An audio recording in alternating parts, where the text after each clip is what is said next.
خوبصورت ہے، یعنی بڑا اچھا کلپ ہے، مجھے پسند آیا۔ وہ فرما رہے تھے کہ بریلوی جو ہے یہ کوئی مسلک نہیں ہے، اس لیے کہ یہ احمد رضا خان صاحب کا بریلی شہر میں ہندوستان کا ایک مدرسہ ہے، وہاں سے یہ شروع ہوئے، اس سے پہلے یہ نہیں تھے، اس سے پہلے یہ نہیں تھے۔ یہ 100-150 سال کی بات ہے۔ وہاں سے امام رضا خان صاحب آئے، انہوں نے مدرسہ بنایا، اس مدرسے سے جو نسبت رکھتے ہیں نا علمی، وہ بریلوی ہیں۔ یہ کوئی مسلک نہیں ہے، اس سے پہلے یہ شروع ہی نہیں ہے، اس سے پہلے ہے ہی نہیں۔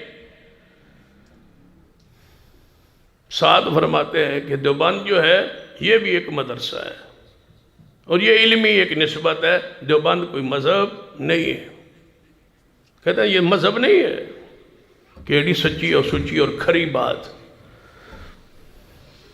پھر ساتھ پوچھتے ہیں کہ جب یہ 150 سال پہلے دیوبند کا مدرسہ نہیں تھا، بریلی کا مدرسہ نہیں تھا، تو رب کی زمین پہ نہ کوئی دیوبندی تھا نہ کوئی بریلوی تھا۔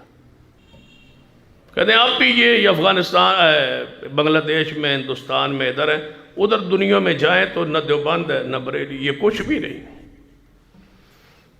کہتے ہیں ان سے پہلے، ان دو مدارس کے بننے سے پہلے جو لوگ تھے، بتاؤ وہ مسلمان تھے، حق پر تھے یا نہیں تھے؟ اگر وہ حق پر تھے تو وہی حق ہے نا جو ان سے بننے سے پہلے تھا، یا تو پھر ان کو کہو کہ وہ سارے باطل تھے۔ یہاں تک بات ان کی ہے۔ یہ دیوبندی کہاں سے چلے ہیں؟ دارالعلوم دیوبند بنا۔ بریلی کہاں سے چلے؟ بریلی میں ایک مدرسہ قائم ہوا، مولانا احمد رضا خان صاحب نے اس مدرسے کو قائم کیا بریلی میں۔ یہ ہندوستان کے شہر ہیں جس پر یہاں بڑا فخر کیا جا رہا ہے، میں دیوبندیاں تے میں بریلی۔ دیوبندی کسی مذہب کا نام نہیں ہے، بریلوی کسی مذہب کا نام نہیں ہے، یہ نسبتیں ہیں، نسبتیں۔ جیسے علی گڑھ کے پڑھے ہوئوں کو علیگ، علی گڑھ کے پڑھے ہوئے کیا کہلاتے ہیں؟ علیگ۔ جامعہ ازہر کے پڑھے ہوئے ازہری، مظاہر العلوم کے پڑھے ہوئے مظاہری۔ تو جن کی نسبت تعلیم کی دیوبند سے ہے وہ دیوبندی، اور جن کی نسبت تعلیم کی بریلی سے ہے وہ بریلی۔ بس اتنی سی نسبت ہے ایک مدرسے کی، ورنہ مذہب کا نام نہیں ہے۔ ہاں انج نہیں بے جنت صرف دیوبندیاں جانا نا، یہ اس کا مطلب یہ ہوا دیوبند تو بنا 1875 میں یا اس کے آس پاس، تو اس سے پہلے جو مسلمان تھے انہاں کتنے جانا؟ سعودی عرب والوں نے کہاں جانا ہے؟ مصر والے، عراق والے، یہ سارے مسلمان، انڈونیشیا، ترکی، وہاں تو کوئی دیوبندی نہیں۔ یہ تو صرف پاکستان میں ہے، ہندوستان میں ہے یا بنگلہ دیش میں ہے، اللہ اللہ تے خیر صلی اللہ۔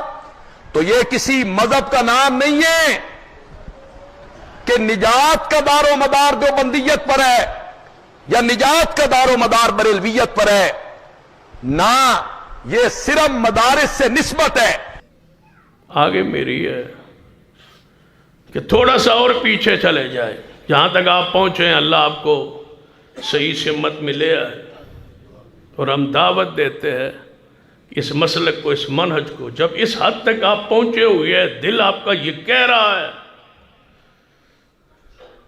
کہ یہ مذہب نہیں ہے، تو پھر آگے قبول کیجئے مسلک اہل حدیث اس وقت سے مسلک ہے جب سے رسول اللہ کی حدیث ہے، اس کو قبول کیجئے۔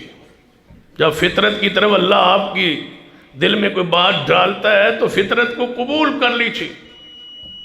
اگلی بات، یہاں تک تو انہوں نے فرمایا، آگے میں کہتا ہوں جب دیوبند نہیں تھا تو مذہب یہ مسلک دیوبند نہیں تھا، جب بریلوی کے اندر عالم نہیں تھا تو مسلک بریلوی نہیں تھا۔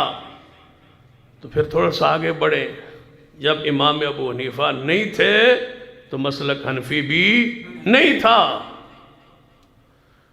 جب شافی نہیں تھے تو مسلک شافی نہیں تھا، جب مالکی نہیں تھے تو مسلک مالکی نہیں تھا، جب احمد بن حنبل نہیں تھے مسلک حنبلی نہیں تھا، جب جعفر صادق نہیں تھے مسلک جعفری نہیں تھا۔ کب سے حدیث ہے؟ جب سے حدیث ہے اس وقت سے اہل حدیث ہے۔